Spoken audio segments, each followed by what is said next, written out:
तो नेक्स्ट है question number 26, इसमें बोल रहे calcium carbide plus heavy water the product of the above reaction is. ठीक है, तो देख लेते हैं। तो हमारे सामने यही रिएक्शन है। ठीक है, तो यहां पर मेरे को दिख रहा है कि यहाँ पे CH2 है, तो CH2 कहने का मतलब कैसा होगा? हाँ, तो ये CH2 क्या होगा? कुछ इस फॉर्म में होगा। ठीक है, यहाँ पे कैल्शियम 2+ होगा और यहाँ पे C2 2- होगा। इन दोनों के बीच में क्या होगा? आयनिक इंटरेक्शन होगा। और ये D2 यानी हेवी वाटर, यानी है कैसा? वाटर जैसा ही है ना, D एंड OD। यहाँ पे पार्शियल पॉजिटिव होगा और यहाँ पे कैसा हो जाएगा? पार्शियल नेगेटिव हो जाएगा। तो कहने लगे यहाँ पे D और OD, जैसे वहां पे वाटर कैसे होता है? H और OH के फॉर्म में होता है, तो वैसे ही यहाँ पर है।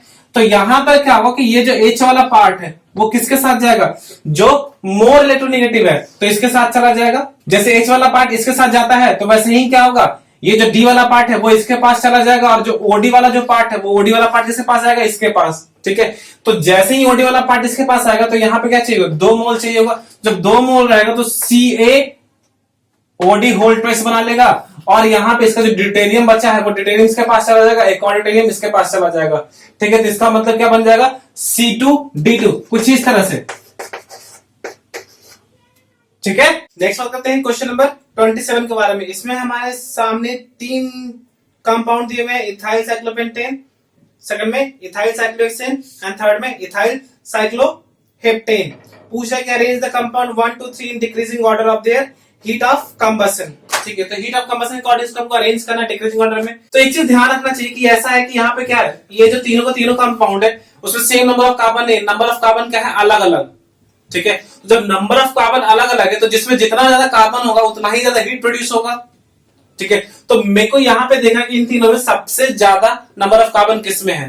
तो फर्स्ट वाले में जब हम देखते हैं इसमें कितना होगा? 1 2 3 4 5 6 7, 7 कार्बन टोटल इसमें। तो इसमें जब 7 कार्बन है, इसमें कितने होंगे? 6 इसमें और +2 यानी टोटल 8 है इसमें टोटल कितने? इसमें 7 है +2 यानी टोटल 9।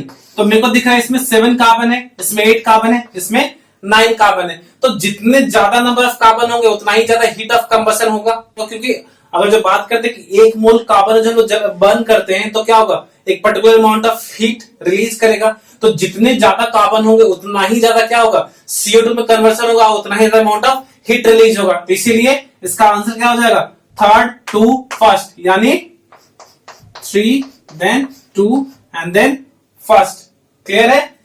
इसमें वो वाला कंसेप्ट मत लगा देना कि इसमें जो रिंग है 7 मेंबर का, इसमें 6 मेंबर का, इसमें 5 मेंबर का। ठीक है, इसमें वो वाला कंसेप्ट नहीं लगेगा।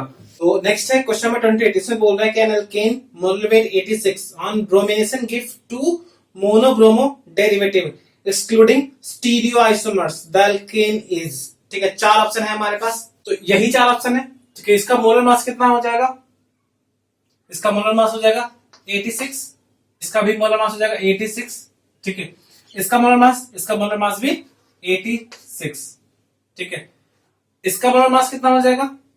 5 ही कार्बन है, इसका मोलर मास हो जाएगा 72। तो ये ऑप्शन तो पहले डिस्कार्ड करते हैं क्योंकि मेरे को मोलर मास कितना चाहिए था? 86। तो हमारे पास 3 ऑप्शन है। ठीक है, अब इन तीनों में कैसे सेलेक्ट कर देंगे? तो मेरे को वो चाहिए जिसमें कि क्या हो, जिसमें टोटल 2 ही मोनोब्रोमो डेरिवेटिव बन सके। ठीक है, तो अब मेरे को ये ढूंढना है कि इसमें 2 मोनोब्रोमो डेरिवेटिव बनेगा।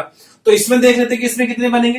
तो इस कार्बन के जो हाइड्रोजन है और इस कार्बन के जो हाइड्रोजन, इन दोनों में से किसी को भी रिप्लेस करेंगे तो क्या बनेगा? सेम टाइप का प्रोडक्ट बनेगा। तो क्या होगा? इसको 1 दे दिए यानी एक टाइप का प्रोडक्ट। इस कार्बन के साथ जो अटैच है इसको जो सब्स्टिट्यूट करेंगे ब्रोमीन के साथ, ये क्या बनेगा? सेकंड टाइप का प्रोडक्ट। इस कार्बन के साथ जो अटैच हाइड्रोजन है उसको जो हम लोग रिप्लेस करेंगे ब्रोमीन के साथ, तो क्या बनेगा? थर्ड टाइप का प्रोडक्ट।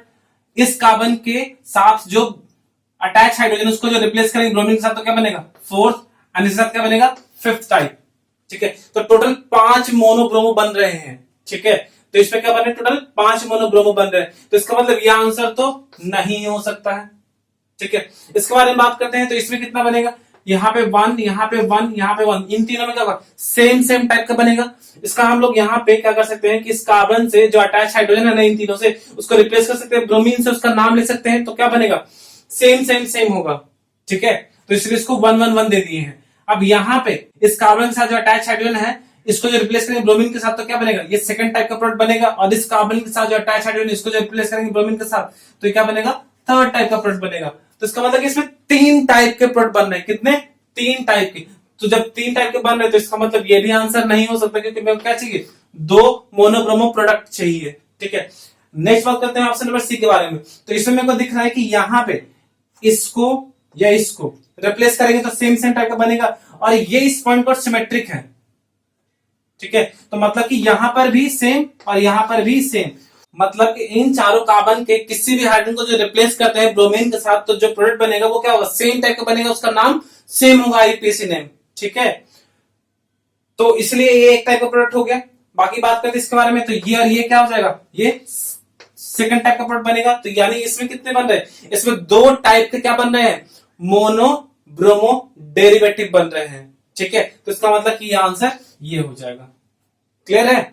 एक काम कर सकते हो कि यहाँ पे जो हाइड्रोजन है ना उसको रिप्लेस कर दो ब्रोमीन के साथ, या फिर इस हाइड्रोजन को रिप्लेस कर दो ब्रोमीन के साथ, एंड उसका आईपीसी नेम लिख लो, या फिर इस कार्बन, इस कार्बन, या इस कार्बन, या इस कार्बन, इन चारों में से किसी कार्बन के हाइड्रोजन को रिप्लेस कर दो ब्रोमीन के साथ एंड उसका नाम लिख लो। तो क्या होगा, पता चल जाएगा इसका आईपीसी नेम क्या आ रहा है, तो वो डिफरेंट हो रहा है कि सेम हो रहा है। ठीक है, तो इसका आंसर क्या हो जाएगा, सी। तो नेक्स्ट बात करते हैं क्वेश्चन नंबर 29 के बारे में। तो इसमें बोल रहा है कि order of the bond strength of CH bond involving sp sp2 and sp3 hybridised carbon atom is. ठीक है, तो बॉन्ड स्ट्रेंथ के बारे में बात करना है। ठीक है, तो क्या होगा, तो मेरे को यहाँ पे दिख रहा है कि यहाँ पे कैसा है, sp3 है, ये कैसा होगा sp2, ये कैसा होगा 120 पे होगा, बट यहाँ पे कन्वेंशन के लिए यहाँ पे बना दिए हैं। ये कौन सा है, ये sp है। ठीक है, मेरे को दिख रहा है कि ये कार्बन कैसा है sp3, ये कार्बन कैसा है sp2 है, ये कार्बन कौन सा sp है। तो जब sp3 होगा तो इसकी इलेक्ट्रोनेगेटिविटी क्या होगी, कम होगी, इसकी इलेक्ट्रोनेगेटिविटी ज्यादा, इसका इलेक्ट्रोनेगेटिविटी क्या होगा, सबसे ज्यादा। तो जितना ज्यादा इलेक्ट्रोनेगेटिविटी होगा वो क्या करेगा, उतना ही ज्यादा खींचेगा किसको, बॉन्ड पे इलेक्ट्रॉन को। ठीक है, किसको, बॉन्ड पे इलेक्ट्रॉन को। ठीक है, तो सबसे ज्यादा खींचने वाला ये होगा, देन उससे कम ये, देन उससे कम ये। तो जितना ज्यादा खींचेगा, ठीक है, जितना ज्यादा खींचेगा इसके बीच का बॉन्ड क्या होगा, उतना ही ज्यादा छोटा हो जाएगा। तो सबसे छोटा बॉन्ड कौन सा होगा, ये वाला होगा, देन ये वाला एंड देन ये वाला।